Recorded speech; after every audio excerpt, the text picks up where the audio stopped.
Changes Hands angle from there, Nathan, nice, big nice left kick. Here comes Jordan, Jordy come back with those hands again. Hey, welcome back. It's been a minute. Sorry for the delay. Been a decent break between episodes. Shane and I are usually pretty good at getting these out just about weekly, but it must have been, when even is it? I don't know. I've lost track of where we're up to in the year. It must have been well over a month since we spoke last. So hello for wherever you're joining us from. Hope you're all doing well. Been a little bit going on, hence the lack of episodes, just that kind of end of year time, I suppose. I mean, Shane has many excuses to be busy with having children and responsibilities and stuff. Myself, not so much, but I've had a few things to do. And, to be honest, it's been a pretty busy year of mostly Muay Thai, and you just get a bit burnt out sometimes, to be honest. But anyway, enough on that. That's my feelings. I could make an additional podcast just to talk about my feelings if anyone's interested in the premium content.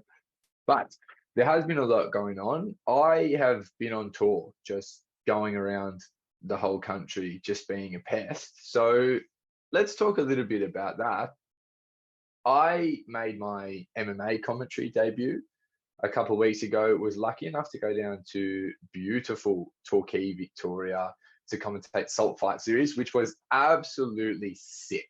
Now, it was something of a unique challenge for me to commentate MMA because, I mean, I'm not a Muay Thai expert, but I'm definitely not an MMA expert. So it was, I was a little bit nervous that I was going to say the wrong thing and make a fool of myself, but I gave it a go because, like, making a fool of myself is nothing new to me anyway. So what's the worst that could happen? The show was awesome. So for a little bit of background, Salt Fight Series was kind of a first of its kind event. Torquay's got a great stable of fighters, mostly coming out of Bones MMA. They are regulars on the Muay Thai scene, always on Roots and things like that, but have an MMA team as well. Generally, much like our friends in Canberra are to the Sydney Muay Thai scene, the Torquay Surf Coast fighters often need to travel to fight. They've got to go up to the big city. So if they want to bring their supporters, their family and friends want to come to watch, it's a little bit of a logistical exercise. So this was their chance to kind of fight in their hometown. And the vibe of the show was just so cool. It was in the local sports hall.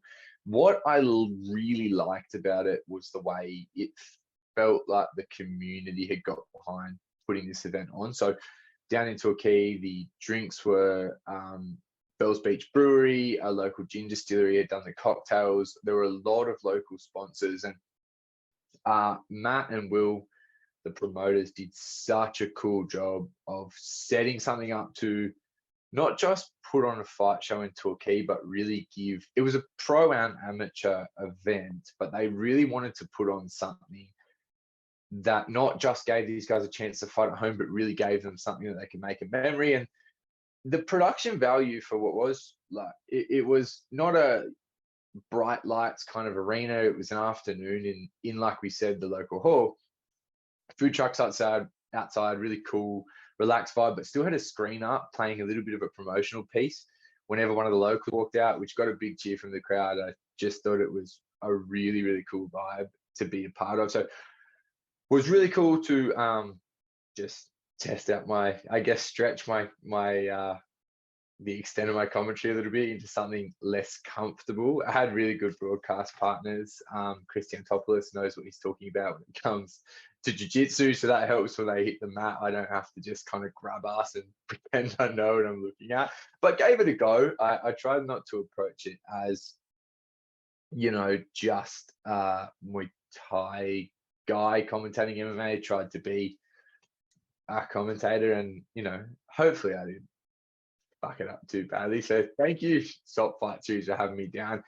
I actually spent that following week in Torquay with promoter of the show, Matt Williams, who, it's worth noting, is an absolute fucking legend. Matt Williams is truly one of the good ones.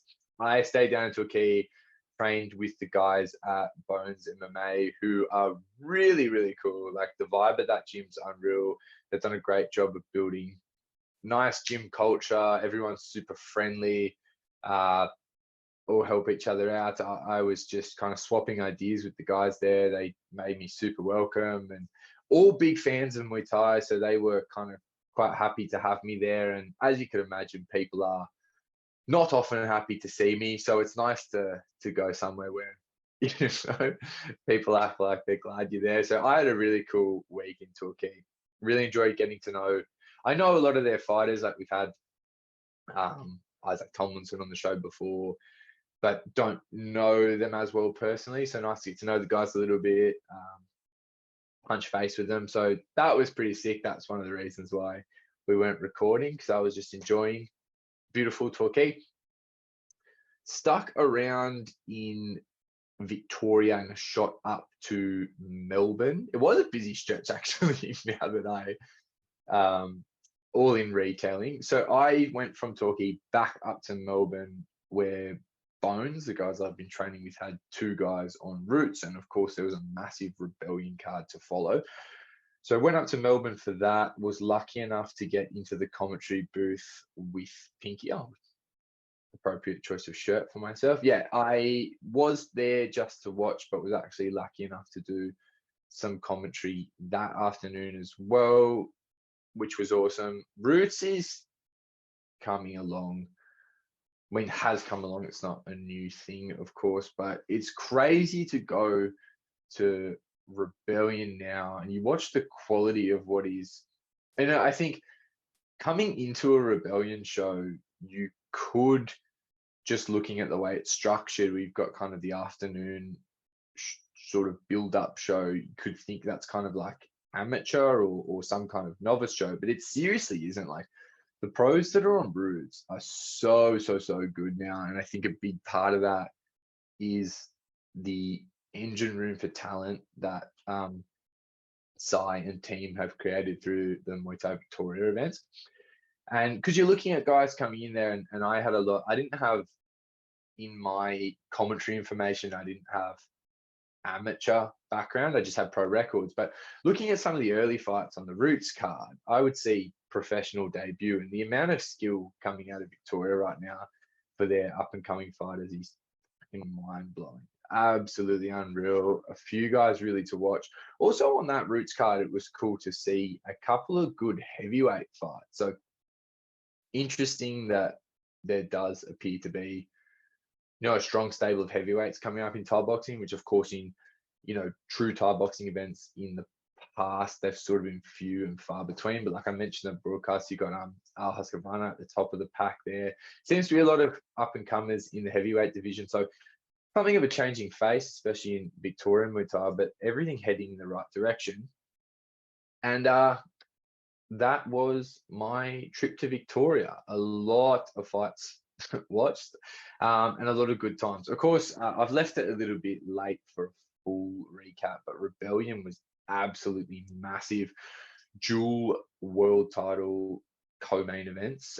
Chad Collins got the win over the formidable Yacht IQ PK Senchai, and Joanne La stepped up to the plate to take on Barbara Aguilar from Brazil, with Barbara getting the win in that one. 2 truly elite Thai boxing matches on Australian soil. So I was very grateful to be live in attendance for that show, and nice to just be at the events, just being a fan and having a look-see, because been a lot of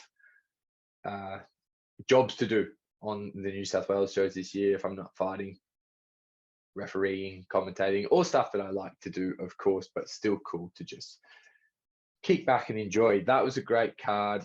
We'll probably talk about that and more in detail in a little bit of a year-end recap that will come in the next, in the next week, but you've not heard from me for a month at this point, so who knows when you'll hear from me next. But going to recap like kind of all the top events of the year in one episode, probably get Shane back on deck for that and just talk in detail. So yeah, a lot of really good times in Victoria and a lot of fights watched. And of course, I am an MMA commentator now.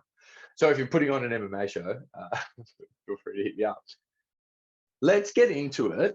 moving in, since you've heard from me last, I've had some questions come through. I put the call out over Instagram yesterday just to hear what people want to chat about. I got a few through. If you sent me a question and I don't answer it here, it might be because I feel it's worth a little bit more detail, and I've got plans for, like I said, a little bit more of a year-end recap episode in the next week or so.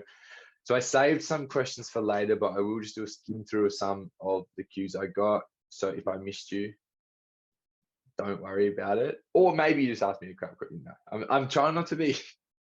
I don't think any questions are crap questions. Please send me your questions through. But a couple of questions I got, this is just a call out because I appreciate any contribution. I absolutely appreciate any contribution. Love to do the questions. A couple of the questions I got were just flame emojis. That's actually, I mean, I assume that's like a positive thing. I think that's what you're doing. That's not a question. It's also not a statement. It's actually just not a valid contribution. That was like 4 of the answers. So appreciate it if that's like a show of support, but I can't answer 3 flame emojis. Sorry. But let's get into it. Let's get into the mailbag. Tell us about your title fight win. Yeah, that's probably a pretty good one.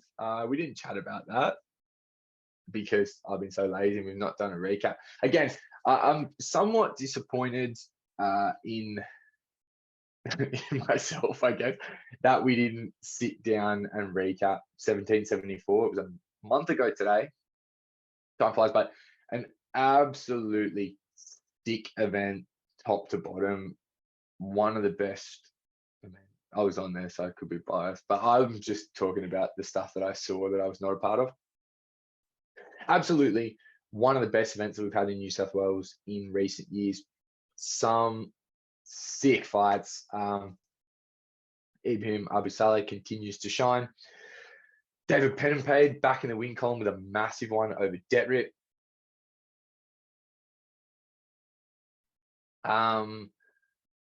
Honestly, just a lot on. Nick Kyrgios got the WBC Australian title over Nathan Jones. Some seriously good fights. Again, maybe we recap sort of the year as a whole, but yeah, my fight. Not too much to say on it. Super happy to get that win. Jonathan, I believe, is coming in, was quite unequivocally the #1 super welterweight in Australia. I think he has the rap sheet to prove it. In some absolutely wicked form, looking pretty untouchable. So to me, this fight was a really good chance to show I can mix it up with anyone, and I really am at that top level in Australia too. So was made to really fucking work for it. And my face, as you can probably see if you're watching on YouTube, if you're on Spotify, can't really tell, my face is still recovering from it to a degree. But as has kind of been the way in 2022 for me, a bit of a war, a bit back and forth, but stuck to my guns, pushed forward with the game plan, and came home with the decision over Jonathan. So a really good end to what was an incredibly busy and incredibly stressful competition year in 2022. My trainer Aram and I mapped out where we wanted this year to go at the beginning of the year, and sort of it all led up to potentially trying to get a fight with Jonathan. And I'm really appreciative for Aram for believing in me, and of course Aram was promoting the show, so him reaching out and, you know, setting me up with the fights it would take to put me in line to fight Jonathan, and making that fight happen, and making sure we were able to get this done. So yeah, I don't know, but yeah, really happy to get that win. But the way that my mind kind of works is like, you know I will see Jonathan again in the not too distant future, and it was a really hard fight. So I'm thinking a little bit more about the future. Now I'm already like, I'm not like, yeah, I'm happy and that we were able to get the win there, but there's no use spending too long thinking about it's good fights or bad fights. There's no use spending too long thinking about what's already happened. It's think about what's coming up, because some pretty fun ones are on the agenda for early next year, but we'll talk about that as time goes on too. And hoping that this fight gets me a spot in the WBC World Rankings, which should open the door for some international fights too. Hopefully, I've got a list of guys that I'd really, really like to put myself in the conversation to be matched with. So, yeah, exciting way to finish 2022, and I think in a really good spot for next year's fight. So, stay tuned and let's see what happens. Your fight of the year for 2022. Well, I am going to do an episode. I've said this like 3 times already. I'm going to do like all my year-end awards before the end of the year. I was waiting because, of course, there was 2 shows last weekend, which we're about to speak about. So I didn't want to call something the fight of the year. And then, you know what I mean? So maybe, look, I'll tell you what my domestic fight of the year was. I won't keep it a surprise because I don't really think there's a close second. Jonathan Ayulu and Cruz Briggs was the fight of the year. That was ridiculous. Serious instant classic, just incredible clash of styles. You've got like the Jonathan Ayulu with his missiles for hands, Cruz with those tricky left high kicks. Cruz looked all but finished in the first and second rounds, but somehow came back from the dead. And just that show of fortitude from Cruz to be in that kind of a state in the early parts of the fight and was winning the end of it. Like, just absolutely insane fight. One of the best fights I've ever seen, domestic or abroad. Yeah, I think if you're making an argument on Australian soil that there was another fight of the year, yeah, I don't know. That is it for me. Watch that live. Absolutely loved it. Just crazy, exciting fight between 2 top competitors, and I know everyone's hanging to see that again next year, and I know both of those boys want to do it again. So I'm excited to see it.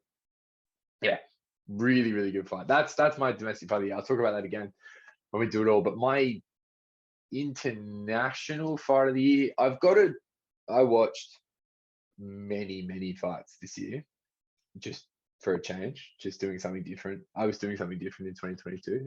It was my New Year's resolution to watch heaps of fights.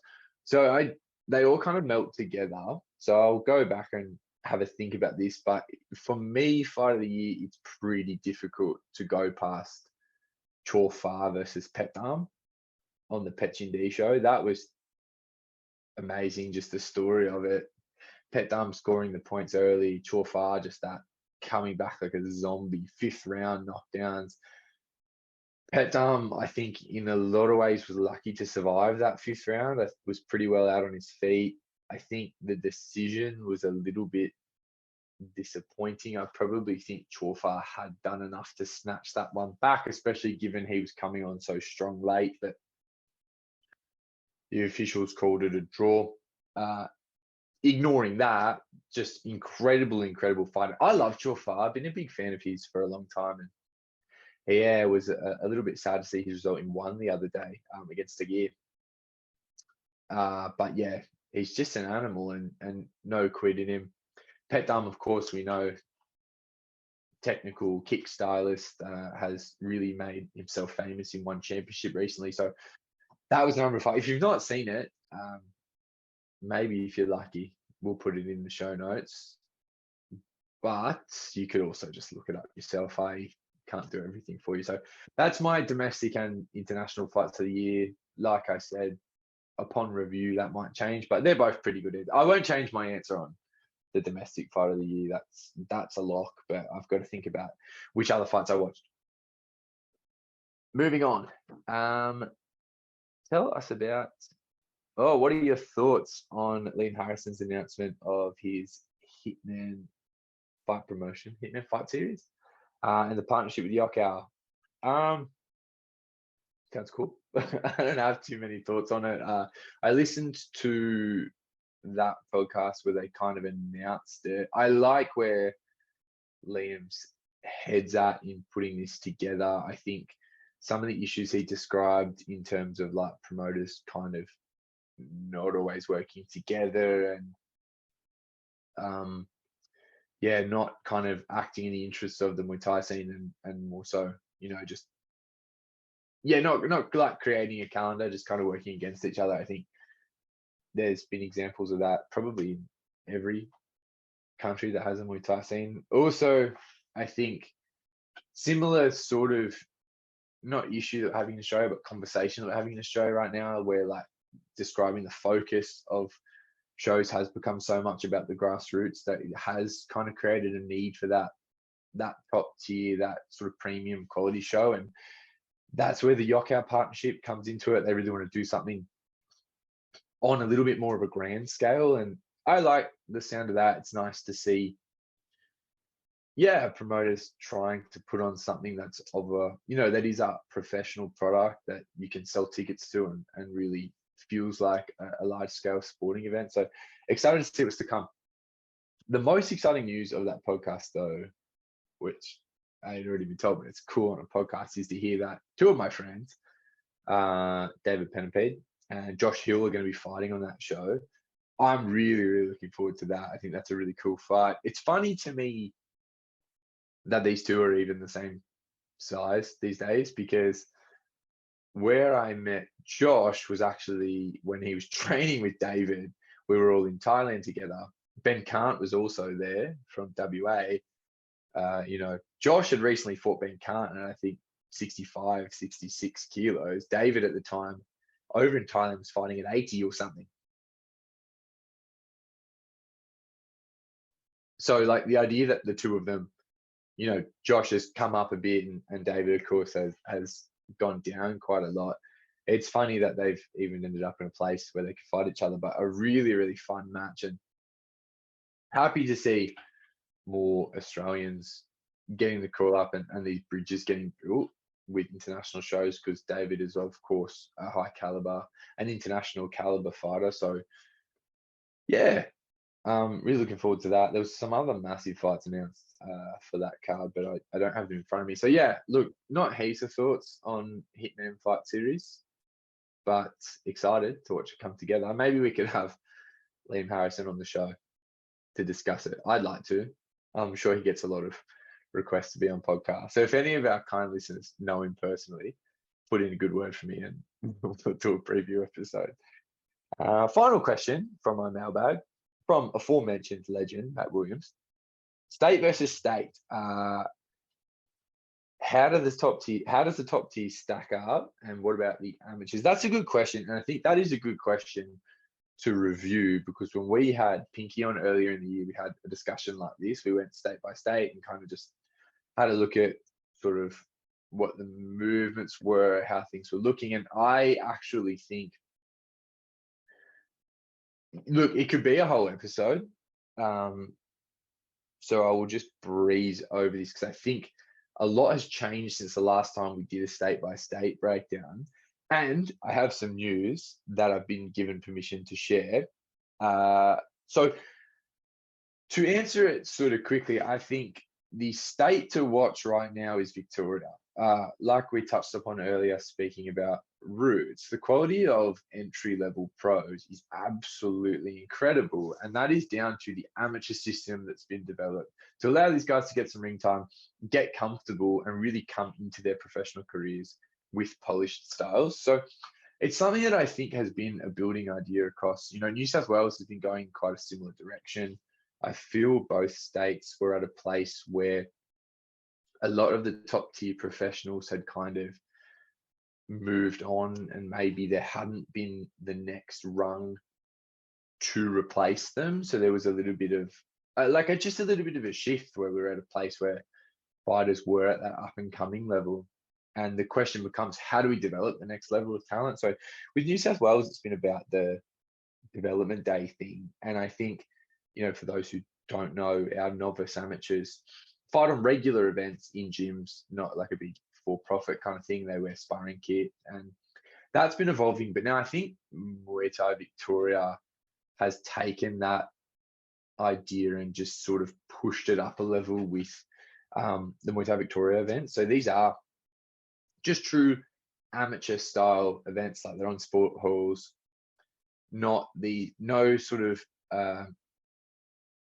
bells and whistles, not a big production, just a very like akin to what you more so see in amateur boxing. It's more about show up a high volume of fights, padded, get the guys experience, and most importantly, create the opportunity to compete every month or so. Like I believe Muay Thai Victoria have been putting these shows on once a month, and like then if you can let the guys stay amateur for just a year, they don't have to have long drawn out amateur careers. They've got the opportunity to rack up,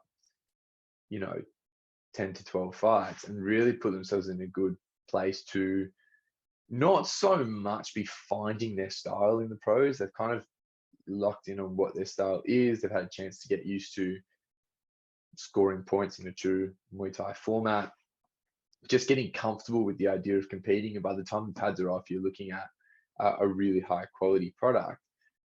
That is where we're going to move next year in Muay Thai New South Wales. So we're going to, in large part, look at what Victoria have done. I say we, I have nothing to do with it, but we're going to take that model and where right now the option for amateur fighters has been, or novice amateur fighters, I should say, has been to fight on these development days in gyms. Are going to move these into, sports venues. The promoters of the professional shows are going to kind of pitch into the matchmaking and kind of take turns steering the ship on these. The calendar's coming together. It's looking like we're going to have them once a month too, which is absolutely awesome. And I hope gyms get around this and start pushing big teams out there, because it's something we definitely look. I am really impressed with the style of fighters coming up in New South Wales, and I think adding this layer is really just going to define things a little bit better, because what will also come with this when we sort of revamp what we've been calling development days and make it a true C-class amateur opportunity, you're also going to get B-class professional. So where you get the kind of more commercial shows where the guys have come through that C-class program, they'll keep their elbow pads, they'll start to fight on the commercial shows. It'll still be, amateur in the sense that the guys won't be getting purses and things like that. But yeah, so just a little bit of padding, I believe, just the elbow pads. I'll be able to ditch the headgear, which would be great because of that professional registration. And there will, which I feel has been missing for some time, be a clearly defined pathway from novice to professional, and all of that is laid out. How many rounds you're fighting, how many minute the rounds are, race are, just no ambiguity in terms of what's amateur and what's pro, or what's needed to move from one to the other, and most importantly, clear step-by-step pathways. I think as we've developed our amateur program from the bottom, there has kind of at times been a little bit of a leap when it comes to joining in with the pros. So keeping that A and B sort of separation will be incredible for our fighters' development. And that will really make New South Wales and Victoria really, really interesting players, because like the participation rate is awesome. There's a lot of shows on. So as these guys are given the opportunity to get a ton of experience, of course, some of our friends in other states really have no concept of amateur and pro still. So there's quite a broad spread of what's going on in every state. But I think I've been hoping that New South Wales would adopt Victoria's model for some time, and I'm really excited for next year. So I am conscious that didn't really answer the question at all, but there's an announcement about what's going to happen in Muay Thai pathways in New South Wales next year. So there you go. There's an exclusive for you. Anyway, let's do some recaps and then I'll go to sleep. There were two massive fight shows over the weekend. So I was live at the William Inglis Hotel for Hardcore Promotions. We'll come to that. I'll talk first about what I caught up on, which was Rise Championships up in Queensland. So to me, honestly, it was a little bit of a pity that these two events were the same night, because I really, really, really wanted to watch Rise. Definitely a shout out to Nick Trask for the card that he put together here. It was unreal. I'm still watching it. I went straight back for Jake versus George, which was a very interesting result. But haven't seen the whole card, so apologies if I can't give all the time I would like to everyone who was awesome on that show, because I'm sure there were heaps of you that was an absolutely phenomenal lineup. Keen to see more from Rise. I think that promotion's definitely moving from strength to strength, but bit of an upset, I think, in the main event. I will be honest with you. I was tipping George Mann to win the WBC Diamond Championship over Jake Lund, and was quite not. I knew this fight was two truly elite light heavyweights fighting for the strap. So it's not like I was super shocked either way. I knew Jake can beat anyone in the world. He proved that when he initially won the world title against Compet because he just breezed right through him. But George is just at this place where it's kind of crazy to even see him challenged, let alone lose. I thought the first and second round probably went George's way. I thought Jake was definitely getting on the front foot right away, and I could see, I feel there was almost a psychological aspect to the game that Jake was playing from the very outset. He was really close to George, and there was a bit of like, you'd even see like he was getting right up in George's face, and refusing to touch gloves and things like this in the early goings of the fight. And I feel that was a little bit of, mind games, if you will. He was sticking to George like glue, and even where George was kind of scoring the points, I kind of just felt like Jake was trying to say, that he was here to press George, that he wasn't scared, that he wasn't worried about George was trying to do, and was always answering back with something or other. He was never giving George those clean scores. And Jake's got a very interesting way of cutting the ring. I felt he was able to sort of, even where George was landing kicks across the body, he had some really nice left kicks that you could hear even on the broadcast. I think Jake did a good job of sort of trapping George where he couldn't get the space to do what he wanted to do. And then as the rounds built out, it was a bit more of the same from Jake, just kind of trying to play that smothering game.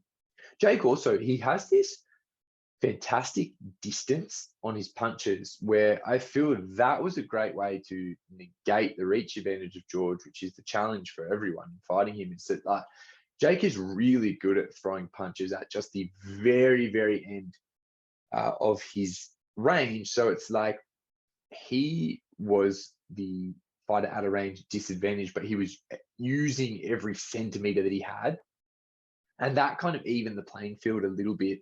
I'm not wording that super well, but that was sort of my observation. And then what I suppose became the difference maker is he just had this beautiful set on a counter elbow and ran George into it a number of times, cut George quite badly a couple of times, actually. And that started to be what opened up the rest of Jake's offense. Yeah, really interesting fight to watch. I do feel very close. It was sort of George's on landing the cleaner scores in the early going. Jake did start to kind of run away with it in the later rounds. But yeah, really interesting result. I stayed up just to kind of catch what happened. This was wrapping up as I got home from hardcore. But yeah, I that's a real shake-up for the light heavyweight division in Australia. I'm sure these two will fight again. George has called for Jake to go over to Perth and do it. Seems fair to me. Yeah, but also really interesting here. Jake has now won WBC championships at every level, from state to national to international, world, and now the prestigious belt, the Diamond. So fantastic run through the kind of WBC pathway, I guess, and interested to see what's next for Jake. George is, coming in, was pretty clearly number one in the world. So whether that gets him a shot at something like one championship or, yeah, not sure what's next. But, I think a lot of people doubted Jake coming into this one. And of course, George is a tall order for anyone. It's just been a little bit of time since Jake had been in there with some top class opposition, but silenced the doubters definitely. And let's see what happens next. So that's kind of like the shock of the weekend. A couple of guys, Josh McCullough. This kid is a freak, man. Like, he's on a wicked run.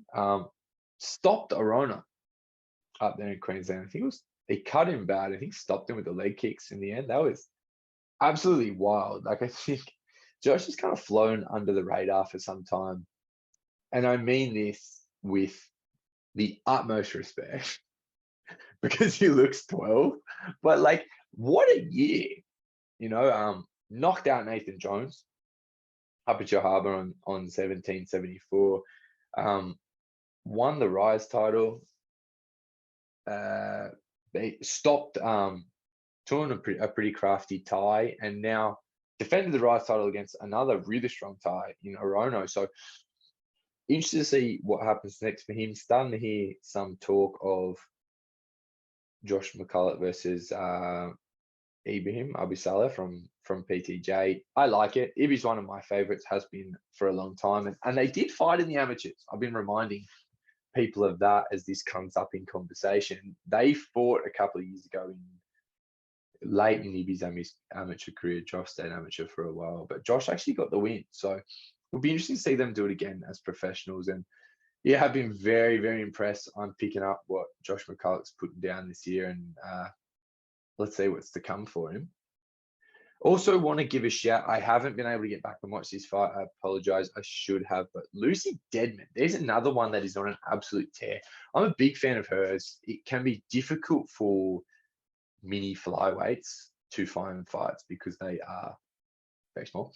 But there's a little kind of collection of girls who have proven to be top class operators at the weight. And Lucy's really kind of beaten all of them now. So she's on a wicked tear, has had some great fights too. She's got a lovely style to watch. So really impressed with her. Congratulations, Lucy. Also been liking Jaden Stardy. Bought Jagachan from Strikeforce Gym for the WBC state title. Again, this is another one that I haven't been able to watch closely, but I've been really impressed. Well, I've been impressed with Jaden for quite some time, but he took some time off, I believe. And Jagger's been having a really good year too. I fought on the same card as him up on War on the Shore, and he went down to Melbourne recently and had a really good showing under K1 rules. So that was just a really good up-and-comers fight. And yeah, keen to see both of those guys fight again. Great show for Rise. I will watch the rest of the card as the week goes on. But again, congratulations to the team who put that one on. It's really been really cool to watch that show step up and up and up over the last few events. And yeah, that'll be a good one to watch in 2023. But let's talk about where I was live. So I went out to, where even is it? Warwick Farm, to the William Inglis Hotel for Hardcore Promotions. A Victorian promotion coming up to just put on a show in Sydney, which it's been some time since a promoter has, that's typically based in one state, come and try to do a show away from home. Probably the last time was Rebellion Sydney, which was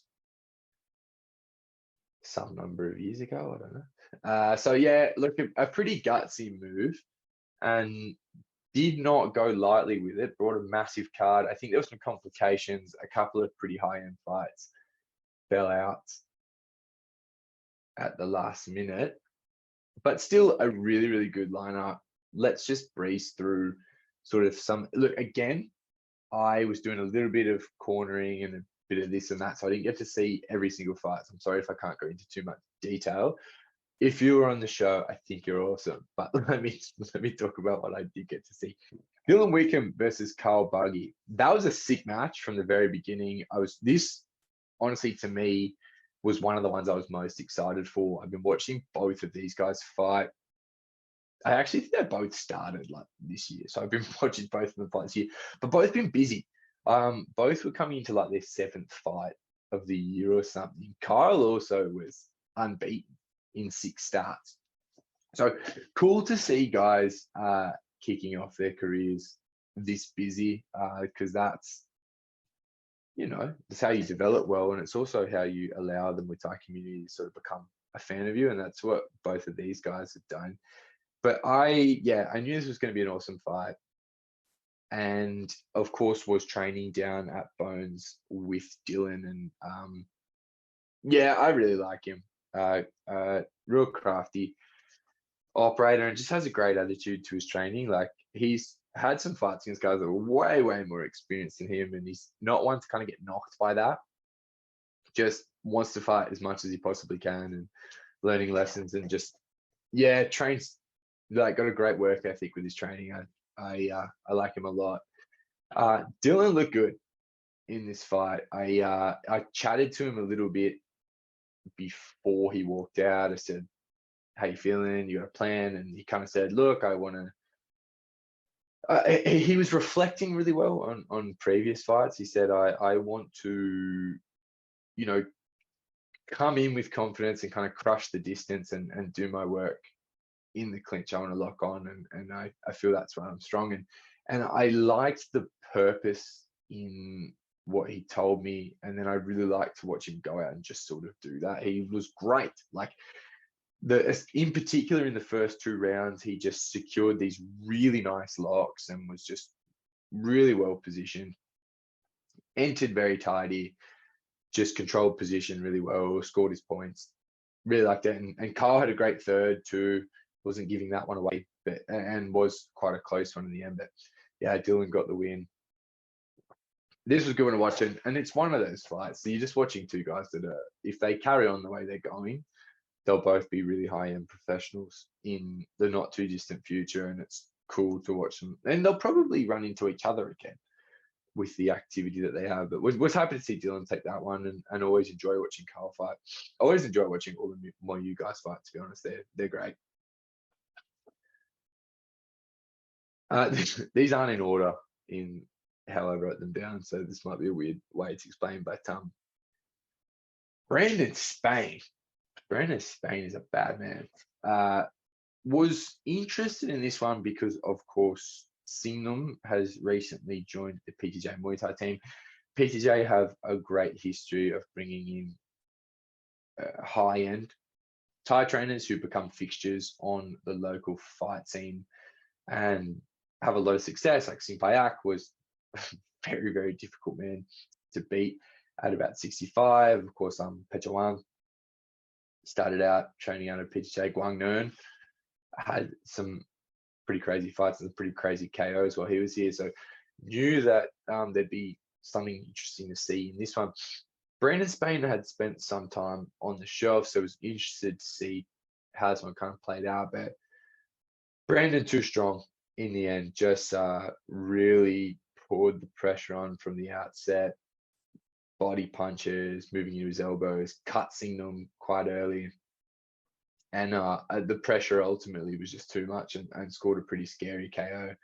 Singnam, they got on the mic to say he's doing okay, and was doing okay after the bout. But yeah, a pretty scary one to watch, and puts Brandon Spain in a very interesting position, who got on the microphone and called out another PTJ fighter in Ibrahim. So everyone wants to fight Ibrahim lately, so it should be a busy year for him next year. But I like it.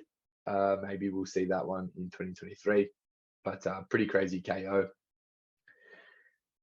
Good 5-round war between Muhammad Dalan and Geordie Bargali. Geordie is one of the most reliable fighters in Australia for just an all-out war. I actually don't think I've ever seen him do anything different. But Muhammad is proving to be a problem. He's got a lot of power. He was backing this up 4 weeks after a big KO win over Panna from Team Pinky on 1774. Yeah, Mo is big for the way he packs a serious punch. He's settling into a good kind of punches style. Probably his first 5-rounder, this one, and did hold his gas pretty well. So interested. Yeah, just a good war, quite a close fight. I think the scores on this one weren't great. I think it was a couple of 50-45s, which I haven't rewatched the fight, but I just can't see being possible. Geordie had a good go, did some great work with his elbows, and seemed to hurt Muhammad a couple of times. But ultimately, Muhammad got the decision, got on the microphone to call out Nathan Jones for a crack at the WBC New South Wales state title, which I think makes sense. I know Nathan recently fought for the national title, which I think means he's not the state champion anymore, but that's probably the two. I don't know how any of that stuff works, but that's probably the top two guys in New South Wales at the moment. At that weight, I'd like to watch it. Yeah, going to be following Muay from here because that's a pretty impressive run of form to finish the year for him. And let's see what's next. Another big KO, and this one's interesting. Adam Singdam from SRG against Michael Zelensky. A beautiful kind of femur performance. You know, they call Adam Singdam because he's got that beautiful right kick and was kind of playing his points game. But then in the third round, just kind of pulled an extra trick out the bag and walked Michael into a straight elbow and knocked him out clean. And Zelensky is crazy tough. Like, we've seen him fight some really top-end guys. We've seen him in some fights that were big steps up in experience. Haven't seen him take damage like that. So interesting to watch Adam, who's a very young guy, probably still, I guess, kind of like growing into the weight and still sort of finding his power. That's, you know, has up until this point, I feel, been a points, really, you'd say a points fighter, but obviously now starting to, you know, beautiful timing to walk the forward, marching Zelensky onto that elbow, but of course finding some knockout power. That's an interesting one to watch at the lighter weight. Big performance for Adam SRG, and like just settling into his style absolutely beautifully. Was lucky enough to commentate him a couple of times this year, I think, and I've been watching him fight since he was just a little kid, it feels like. So really cool to see that coming together and just seeing that style, because, you know, guys at that age and that experience level they're always adding tools. It's pretty crazy to watch how quickly they get better. This is a fight that I've only seen bits and pieces of, but worth a shout. Katie Mitchell versus Nara Bull. Nara was up with 8 Blade Warriors, a very formidable team. I think was coming off a little bit of a layoff, but have been really, really enjoying watching Katie fight this year. I think, for me, one of the most improved fighters on the scene. I know she made the switch up and started training with Reese Saliba at the new Machete Muay Thai, and I feel has really, like, she was always very strong, a very tough competitor, and always a really, really difficult fighter to beat. But I think really starting to see her settle into her true Muay Thai style and really make the most of the weapons that she's got. She's quite tall and sort of rangy for the weight that she fights at, but just seems to be, yeah, I think just really improving her Thai style, like a world of difference from the start of the year to the end of the year from Katie Mitchell. Like, and I just another one of these fighters that is active, is going whenever she can. And yeah, Reese seems to be doing a wicked job with his gym since he's kind of made that transition from fighter to trainer. Of course, a really, really knowledgeable guy. And I think, yeah, for Katie and you know, Cody Jamison's there now too and has improved a lot. But yeah, was super impressed with just how much Katie's improved over the course of this year. Which brings us to the main event, Charlie Bubb versus Jay Tonkin. This was a little bit of a crazy one from the very beginning. What's Jay Tonkin doing fighting at 77 kilos? I don't know. And this is Charlie coming down in weight a little bit too. It was a real catch weight fight, one that two big name guys, two famously entertaining fighters. It felt like this was just one for the fans. In hearing kind of the crowd chatter, people were really excited for it. And I think the story of this fight was it kind of went one of two ways. I think the consensus among the punters was that Charlie was probably too big, has that high pressure style, will just kind of push Jay around too much. But the caveat is always Jay can knock anyone out. He's just got this ridiculous kind of punching power. He's explosive. He picks a shot really, really well. We've seen it a lot. He can kind of snatch victory from the jaws of defeat. He can turn fights around, and that was sort of the X factor, I suppose. Somehow, you know, you could say it was going to go one of two ways.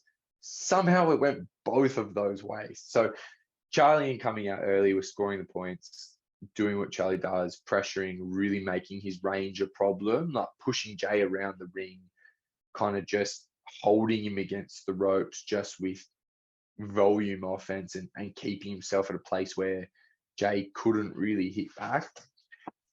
Charlie cut Jay quite early, and then you could start to feel like, okay, this is the general momentum of the fight.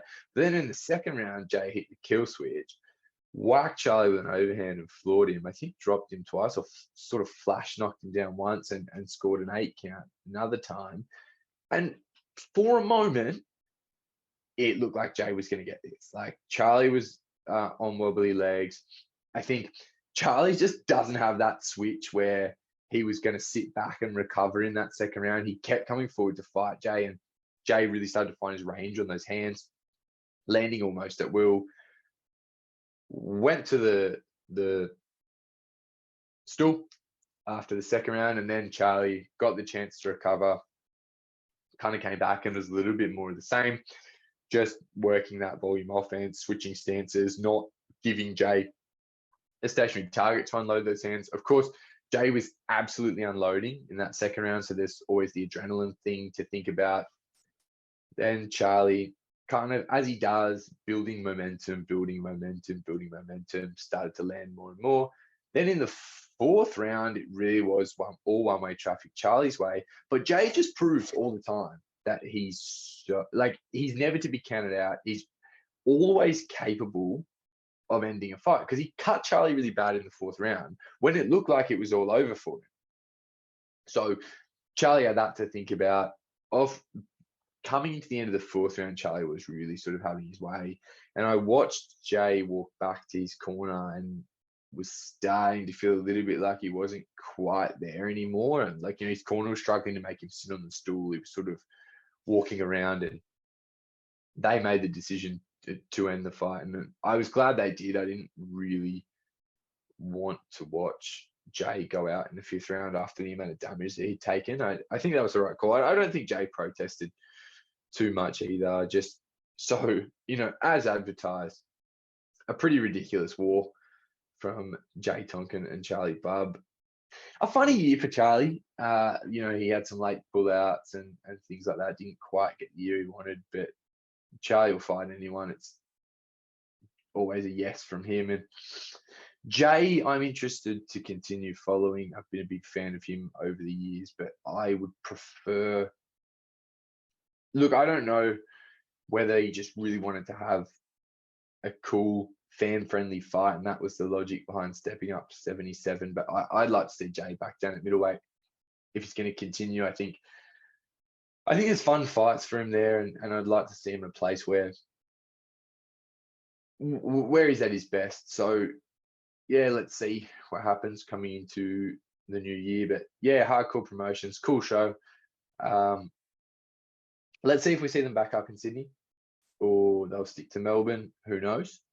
But yeah, a great venue, a really classy kind of feel for that show, and a brilliant lineup of fights, super entertaining. And yeah, that's it for me for live Muay Thai for 2022. So that was the last one out. Happy to just be there enjoying, and happy to jump in a couple of corners too. And of course, see friends had some really good chats with Roy Wills at the back. He's an absolutely unreal guy to talk to, just about his sort of... We've had him on the podcast, and he was awesome. Jumped in his fight on Moo's corner against the freakishly tall Cal Wild, who's coming on really well from SRG too. So yeah, great night at Hardcore. Still working through Rise. But that is about all I have to talk about today. I'll be back in less than a month this time, I promise. Thank you for your patience, and hope you enjoyed the episode. Follow us on Instagram at Combat Chat Podcast. Subscribe on YouTube if you haven't already. Give us a 5-star review on your favorite podcast platform if you would be so kind. And talk soon. See ya.